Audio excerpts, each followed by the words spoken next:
ओम श्री सद्गुरु परमात्मने नमः। श्री योग वशिष्ठ महारामायण वैराग्य प्रकरण सर्ग 24। श्री राम जी बोले, हे मुनीश्वर, इस संसार में भोग रूपी अग्नि लगी है, उससे सब जलते हैं। जैसे ताल में हाथी के पांव से कमल नष्ट हो जाता है, वैसे ही भोग से मनुष्य दीन हो जाते हैं।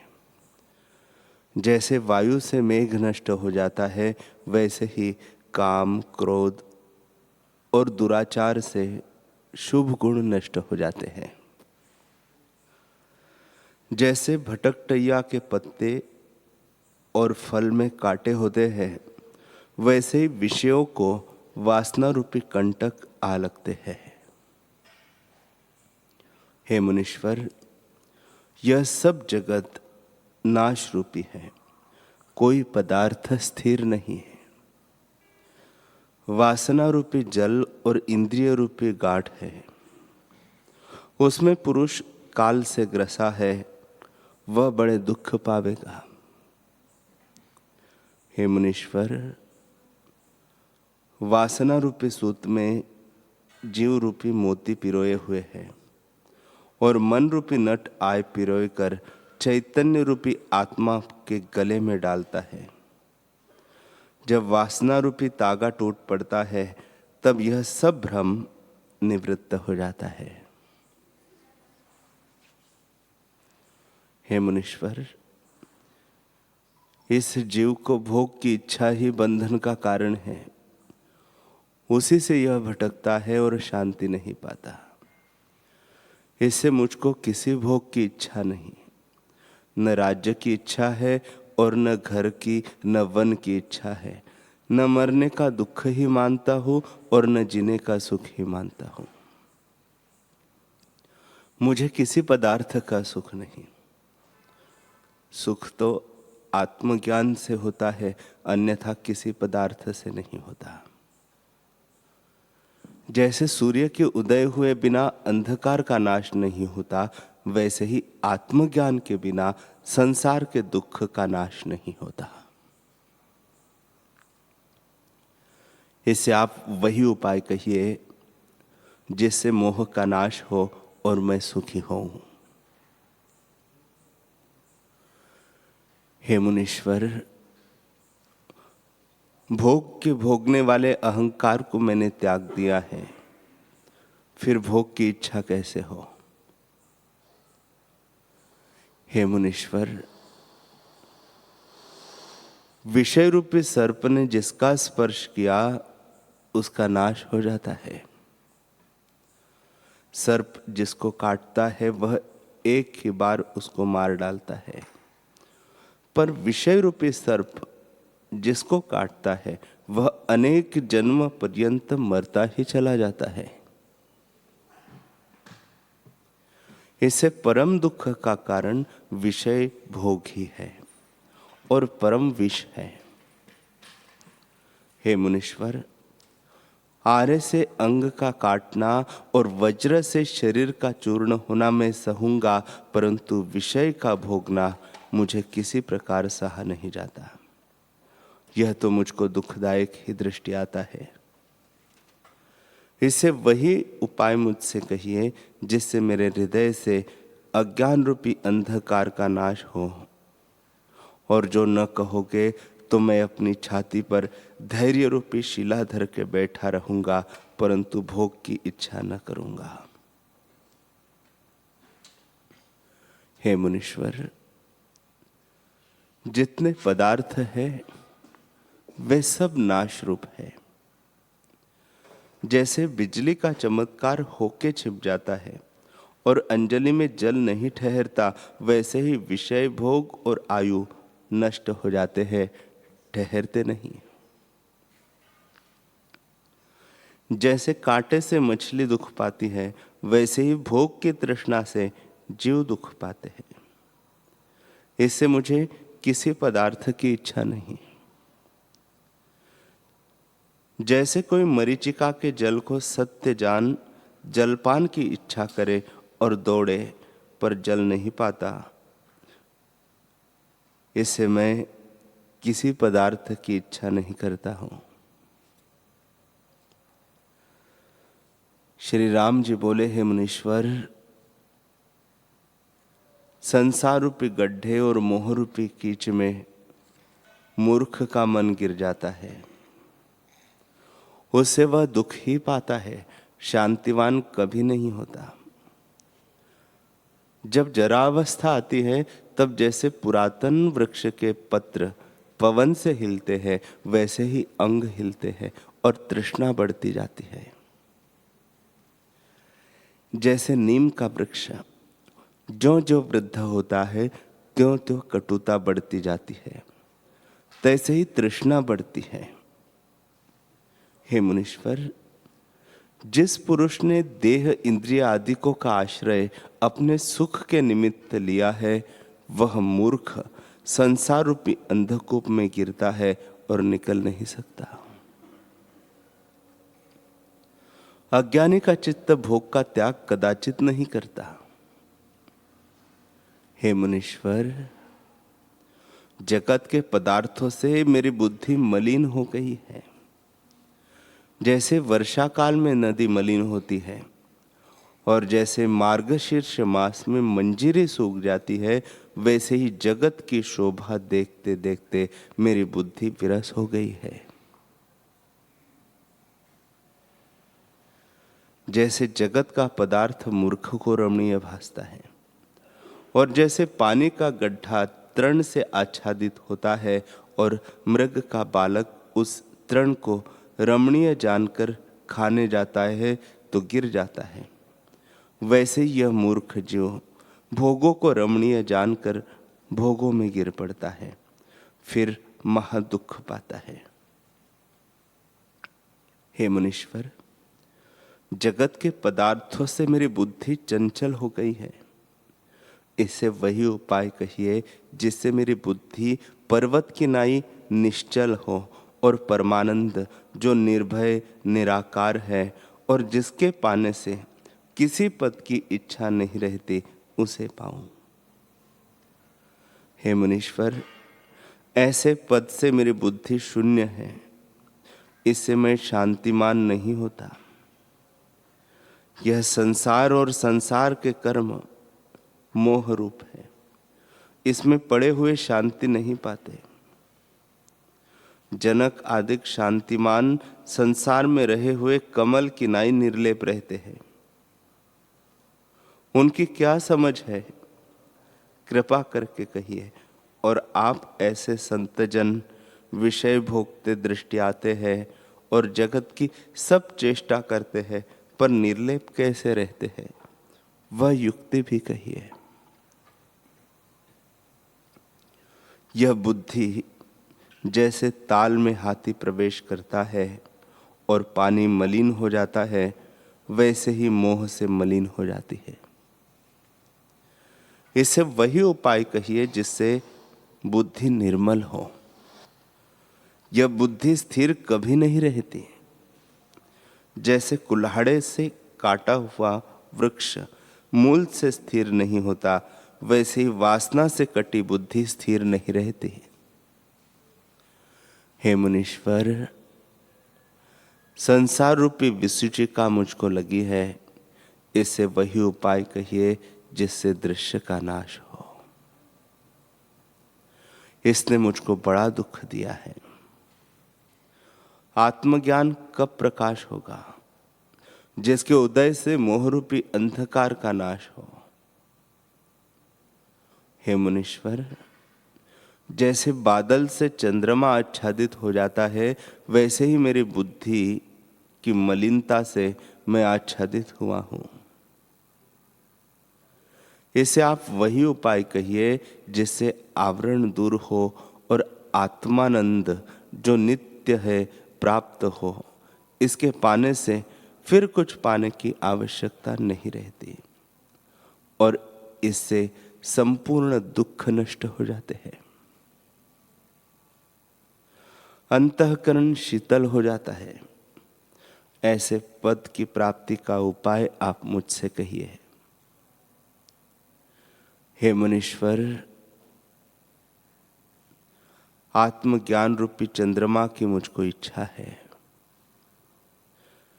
जिसके प्रकाश से बुद्धि रूपी कमलिनी खिल जाती है और जिसकी अमृत रूपी किरणों से वृत्ति तृप्त होती है। हे मुनीश्वर, अब मुझको गृह में रहने की इच्छा नहीं और वन में जाने की भी इच्छा नहीं। मुझको तो उसी पद की इच्छा है जिसे पाकर अंतःकरण शांत हो जाए।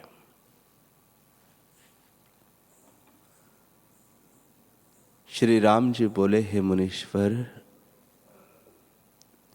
जो जीने की आस्था करते हैं वे मूर्ख है।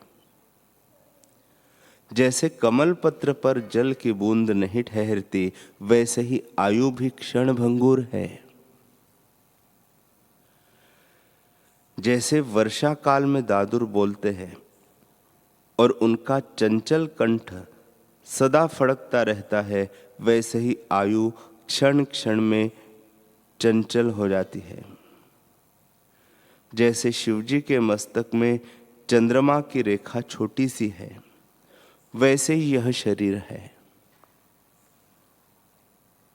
हे मुनीश्वर, जिसको इसमें आस्था है वह महामूर्ख है। यह तो काल का ग्रास है। जैसे बिल्ली चूहे को पकड़ लेती है, वैसे ही सबको काल पकड़ लेता है। जैसे बिल्ली चूहे को संभलने नहीं देती, वैसे ही काल सबको अचानक ग्रहण कर लेता है और किसी को नहीं भासता। हे मुनीश्वर, अब अज्ञान रूपी मेघ जब अज्ञान रूपी मेघ गरजता है, तब लोभ रूपी मोर प्रसन्न होकर नृत्य करता है। जब अज्ञान रूपी मेघ वर्षा करता है, तब दुख रूपी मंजीरी बढ़ने लगती है। लोभ रूपी बिजली क्षण में उत्पन्न होकर नष्ट हो जाती है और तृष्णा रूपी जाल में फंसे हुए जीव रूपी पक्षी बड़े दुख पाते हैं, शांति को प्राप्त नहीं होते। हे मुनीश्वर, यह जगत रूपी बड़ा रोग लगा है, उसके निवारण करने का कौन सा उपाय है जो पाने योग्य है और जिससे भ्रम रूपी रोग निवृत्त हो, वह उपाय कहिए। यह जगत मूर्ख को रमणीय दिखता है। ऐसे पदार्थ पृथ्वी, आकाश, देवलोक और पाताल में भी नहीं जो ज्ञानवान को रमणीय दिखे। ज्ञानवान को सब भ्रम रूपी भासता है और अज्ञानी जगत में आस्था करते हैं। हे मुनीश्वर, चंद्रमा में जो कलंक है उससे सुंदरता नहीं रहती। जब कलंक दूर हो जाए तब सुंदर लगे। वैसे ही मेरे चित्त रूपी चंद्रमा में काम रूपी कलंक लगा है, इससे वह उज्जवल नहीं भासता। आप वही उपाय कहिए जिससे कलंक दूर हो। हे मुनीश्वर, यह चित्त बहुत चंचल है, स्थिर कदाचित नहीं होता। जैसे अग्नि में डाल दिया गया पारा उड़ जाता है, वैसे ही चित्त भी स्थिर नहीं होता, विषय की ओर सदा ही धावता है। इसे आप वही उपाय कहिए जिससे चित्त स्थिर हो जावे। संसार रूपी वन में भोग रूपी सर्प रहते हैं और जीव को काटते हैं, उनसे बचने का उपाय कहिए जिससे राग द्वेष का प्रवेश न हो और संसार समुद्र में पड़ के तृष्णा रूपी छल का स्पर्श न हो। ऐसा उपाय भी कहिए जिससे राग द्वेष का स्पर्श न हो। मन में जो मन रूपी सत्ता है वह युक्ति से दूर होती है, अन्यथा दूर नहीं होती। उसकी निवृत्ति के अर्थ आप मुझसे युक्ति कहिए, और आगे जिसको जिस प्रकार निवृत्ति हुई है और जिस प्रकार आपके अंतःकरण में शीतलता हुई है वह भी कहिए। हे मुनीश्वर, जैसे आप जानते हैं सो कहिए, और जो आपने ही वह युक्ति नहीं पाई तब मैं तो कुछ नहीं जानता। मैं सब त्याग कर निरअहंकार हो रहूंगा, और जब तक वह युक्ति मुझको न प्राप्त होगी तब तक मैं भोजन, जलपान और स्नान आदि क्रिया और किसी संपदा और आपदा का कार्य न करूंगा। निरअहंकार होऊंगा। यह न मेरी देह है, न मैं देव हूं, सब त्याग के बैठा रहूंगा। जैसे कागज के ऊपर मूर्ति चित्रित होती है वैसे ही हो रहूंगा। श्वास आते जाते आप ही क्षीण हो जाएंगे। जैसे तेल बिना दीपक बुझ जाता है वैसे ही अनर्थवान देव निर्वाण हो जाएगा, तब महाशांति पाऊंगा। इतना सुनकर वाल्मीकि जी बोले, हे भारद्वाज, ऐसे कहकर राम जी चुप हो रहे, जैसे बड़े मेघ को देख के मोर शब्द करके चुप हो जाता है। इतना कहकर वाल्मीकि जी बोले, हे पुत्र, जब इस प्रकार रघुवंश रूपी आकाश के रामचंद्र रूपी चंद्रमा बोले तब सब मौन हो गए और सबके रोम खड़े हो गए। मानो रोम भी खड़े होकर राम जी के वचन सुनते हैं, और सभा में जितने बैठे थे वे सब निर्वासना रूपी अमृत के समुद्र में मग्न हो गए। वशिष्ठ जी, वामदेव, विश्वामित्र आदि जो मुनीश्वर थे और दृष्टि आदि मंत्री, राजा दशरथ और महामंडलेश्वर, चाकर, नौकर और माता कौशल्या आदि सब मौन हो गए, अर्थात अचल हो गए। पिंजड़े में जो तोते और बगीचे में पशु आदि थे, जो पक्षी आलय में बैठे थे, वे भी सुनकर मौन हो गए। आकाश के पक्षी जो निकट थे वे भी स्थिर हो गए, और आकाश में देव, सिद्ध, गंधर्व, विद्याधर और किन्नर भी आके सुनने और फूलों की वर्षा करने तथा सब धन्य धन्य शब्द कहने लगे। उस समय फूलों की ऐसी वर्षा हुई मानो बर्फ की वर्षा होती है, और क्षीर समुद्र के तरंग उछलते आते थे मानो मोती की माला की वृष्टि होने लगी है। जैसे माखन के पिंड उड़ते हो, इस प्रकार आधी घड़ी पर्यंत फूलों की वर्षा हुई और बड़ी सुगंध फैली। फूलों पर भंवरे फिरने लगे और बड़ा विलास उस काल में हुआ। सब नमो नमः शब्द करने लगे, और देव बोले, हे कमल नयन रघुवंशी, आकाश में चंद्रमा रूप तुम धन्य हो। तुमने बड़े श्रेष्ठ स्थान देखे हैं और बहुत प्रकार के वचन सुने हैं। जैसे तुमने वचन कहे हैं वैसे हमने कभी नहीं सुने। यह वचन सुन के हमारा जो देवताओं का अभिमान था सो सब निवृत्त हो गया, और अमृत रूपी वचन सुनकर हमारी बुद्धि पूर्ण हो गई। हे रामचंद्र जी, जैसे वचन तुमने कहे हैं ऐसे बृहस्पति भी नहीं कह सकते। तुम्हारे वचन परम परमानंद के करने वाले हैं, इससे तुम धन्य हो।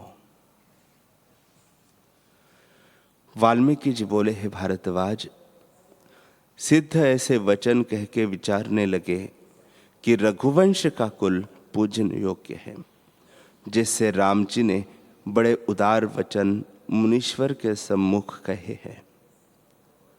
अब जो मुनीश्वर उत्तर देंगे वह भी सुनना चाहिए।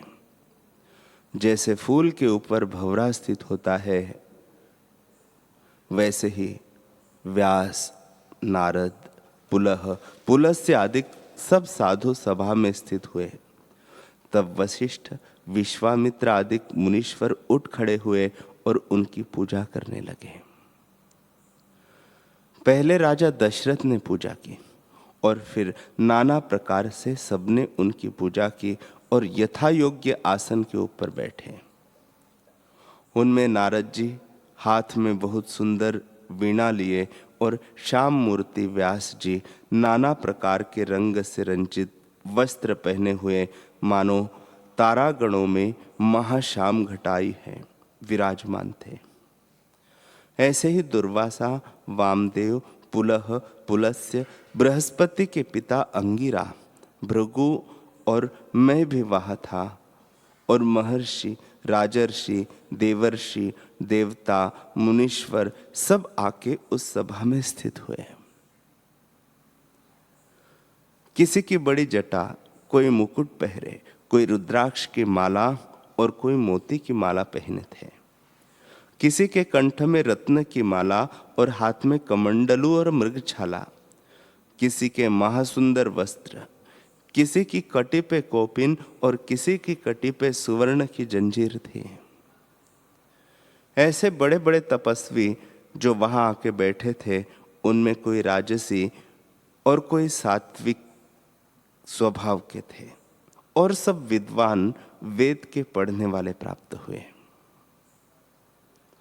कोई सूर्यवत, कोई चंद्रमावत, कोई तारावत, कोई रत्नवत प्रकाशमान और पुरुषार्थ पर यत्न करने वाले यथा योग्य आसन पर स्थित हुए हैं। मोहनी मूर्ति और दीन स्वभाव वाले राम जी भी हाथ जोड़ के सभा में बैठे और उनकी सब पूजा कर कहने लगे कि हे राम जी, तुम धन्य हो। नारद सबके सम्मुख कहने लगे कि हे राम जी, तुमने बड़े विवेक और वैराग्य के वचन कहे, सो सबको प्यारे लगे और सबके कल्याण करने वाले और परम बोध के कारण है।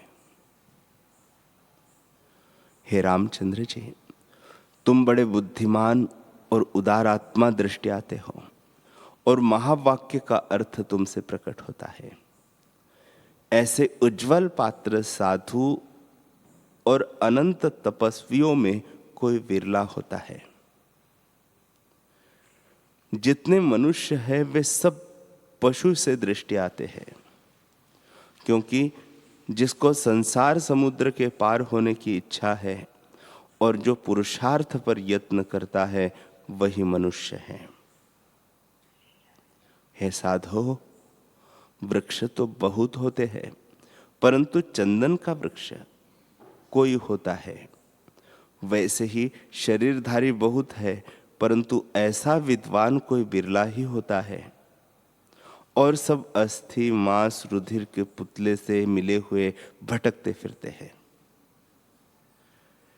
जैसे तंत्र की पुतली होती है, वैसे ही अज्ञानी जीव है। हाथी तो बहुत है, परंतु बिरले के मस्तक से मोती निकलता है। वैसे ही मनुष्य तो बहुत है, परंतु पुरुषार्थ पर यत्न करने वाला कोई बिरला ही होता है। जैसे वृक्ष बहुतेरे हैं, परंतु लवंग का वृक्ष कोई बिरला ही होता है। वैसे ही मनुष्य बहुत है, परंतु ऐसा कोई बिरला ही होता है। ऐसे पात्र से थोड़ा अर्थ कहा भी बहुत हो जाता है। जैसे तेल की बूंद थोड़े ही जल में डालिए तो फैल जाती है, वैसे ही थोड़े वचन तुम्हारे लिए बहुत होते हैं। तुम्हारी बुद्धि बहुत विशेष है और दीपक सी प्रकाश वाली और बोध का परम पात्र है। कहने मात्र से ही तुमको शीघ्र ज्ञान होवेगा, और जो हमारे सामने तुमको ज्ञान न हो तो जानना कि हम सब मूर्ख बैठे हैं।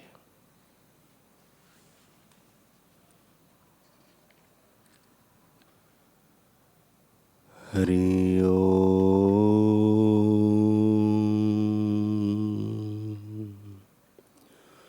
हरि ओम।